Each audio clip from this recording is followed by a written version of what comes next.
Blizzard is rocked by some serious job cuts, Nintendo says no to blasphemous indie games, new DLC is set to expand the Kingdoms of Amalur, Gamebooks head into space, Australia overcomes a slight roadblock, Sega and Maxis both hint at the return of some old favourites, and we watch as a cyberpunk MMO makes its way out from development hell.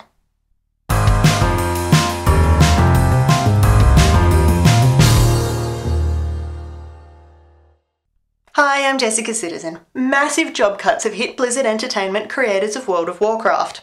Announced on Wednesday, approximately 600 people have been let go from their work at the software giant in a worldwide reduction of workforce. A Blizzard spokesperson explains that roughly 90% of the affected employees will be taken from departments unrelated to game development, and quickly reassures fans that the World of Warcraft team will not be impacted. Mike Morhaime, CEO and co-founder of the company, describes the decision as difficult, but claims it will best maintain the health of the company.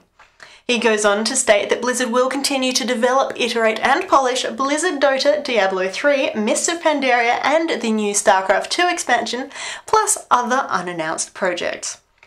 Our thoughts at Player Attack are with all the affected employees and their families.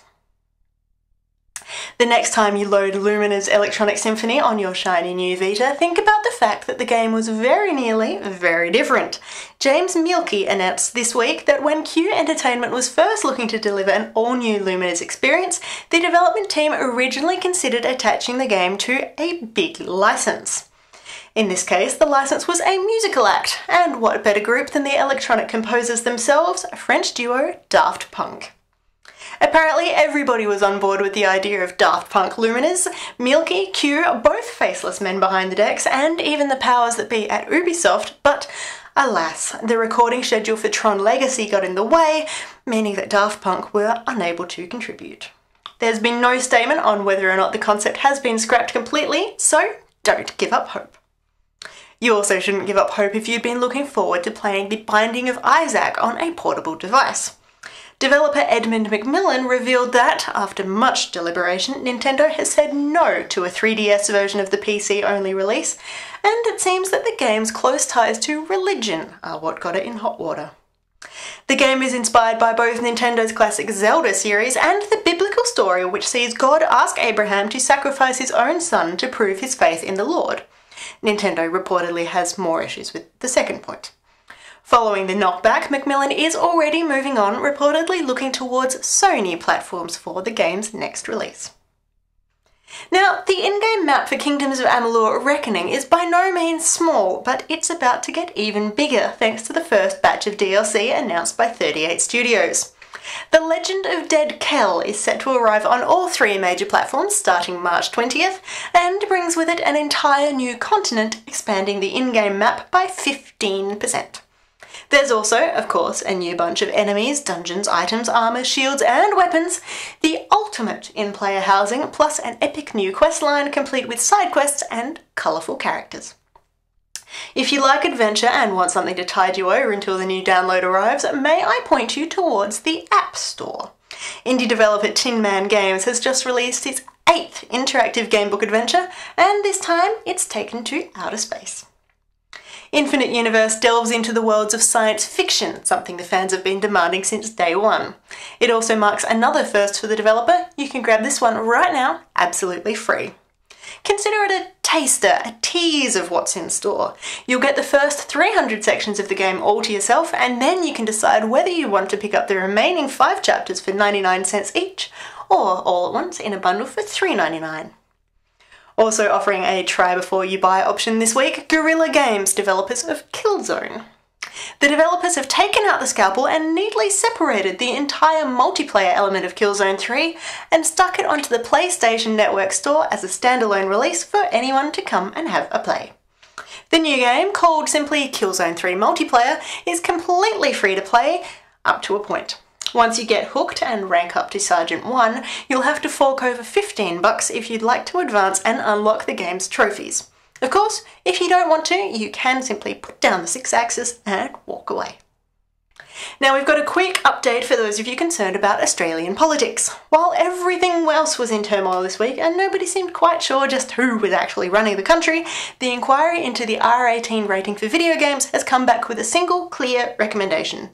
The lower house of the Australian Parliament should pass the classification, paving the way for the introduction of an adults-only rating. Still with Australia for the moment, some bad news for indie developer See-Through Studios. The startup, who is aiming to create a game in just 96 hours and then sell it through a pay-what-you-want system, ran into some difficulties with its payment provider. Specifically, Paymate, which had been chosen over both PayPal and Google Checkout at the encouragement of other indie developers, closed the company's account without warning. When pressed for an explanation, Paymate explained that the indie developer had failed a risk assessment.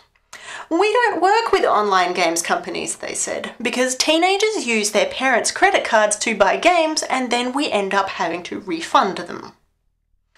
At present, See-Through is still trying to figure out a new payment option. In other, much happier news, this was a week of blasts from the past. Firstly, gamers across the globe wet their pants with excitement over this little teaser from Sega.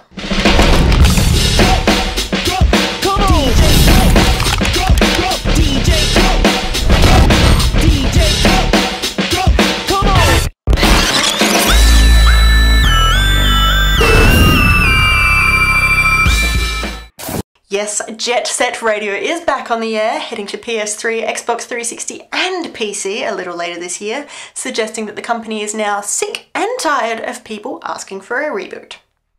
Less confirmed, but still super exciting, are the hints that EA and Maxis are working on SimCity 5. The story came to light first in a German games magazine where Maxis executive Lucy Bradshaw explained that the game has been a long time coming as it has been in development around both Spore and the Sims franchise. Allegedly, the game uses a new engine called Glassbox, which itself adds extra fuel to the rumour fires. At next week's Game Developers Conference in San Francisco, senior Maxis staff are preparing a presentation titled simply Inside the Glassbox, which makes references to powering one of EA's most beloved franchises. Still, there's nothing set in stone just yet beyond a handful of impressive concept art, but we are all just a little bit excited. Finally, continuing the blast from the past theme, a cyberpunk MMO first announced in 2008 based on the best-selling sci-fi novels from Tad Williams. This week, we finally got another glimpse at Otherland.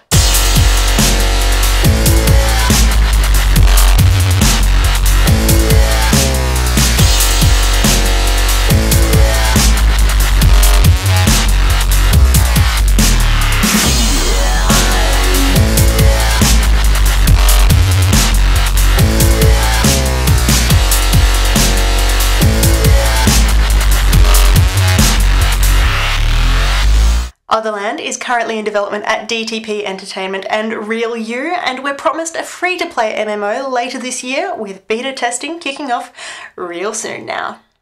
For the full version of those trailers, or for more information on any of these stories, head to playerattack.com. I'm Jessica Citizen, see you next week.